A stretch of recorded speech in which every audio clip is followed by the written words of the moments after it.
সিরাজগঞ্জের শাহজাদপুর উপজেলার বিভিন্ন পথে প্রান্তরে ও স্থানীয়দের বসতবাড়ির আঙিনায় শোভা পাচ্ছে এসব রক্তলাল ফুল সমৃদ্ধ অসংখ্য কৃষ্ণচূড়া গাছ। এ যেন এক অপরূপ মনোমুগ্ধকর ভালোবাসার অনুভূতির ছোঁয়া। কৃষ্ণচূড়া বাঙালির কাছে অতি পরিচিত একটি ফুল। প্রকৃতিতে গ্রীষ্মের ছোঁয়ার পড়ার সঙ্গে সঙ্গে কৃষ্ণচূড়া তার রক্তিম আভাস ছড়ানোর মাধ্যমে জানান দেয় সে এখনো টিকে আছে, প্রকৃতিকে সাজাবে বলে।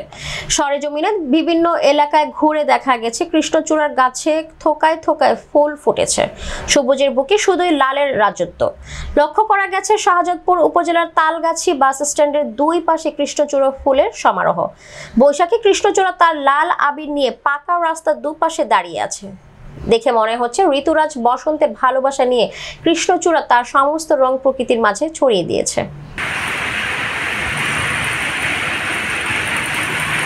গ্রীষ্মকাল প্রচণ্ড গরমে কৃষ্ণচূড়ার গাছের নিচে দাঁড়িয়ে খুব ভালো লাগতেছে। একটু আবহাওয়া, উষ্ণ আবহাওয়া, শীতল আবহাওয়া ভালো লাগতেছে। কৃষ্ণচূড়া গাছ বেশি করে গারুক রাস্তার ধারে মানুষ এখানে এসে শীতল হাওয়া নিয়ে ভালো লাগবে।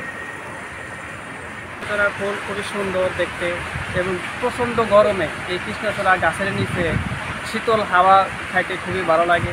এখানে আমরা যাইতে লাগছিলাম যে এখানে কৃষ্ণচূড়া গাছের নিচে আমরা একটু আরাম করার জন্য দাঁড়াইছি এবং সবাই যেন এই কৃষ্ণচূড়া গাছ জানি সবাই রোপণ করে এবং কৃষ্ণচূড়ার এই সৌন্দর্য জানি সবাই বজায় রাখে।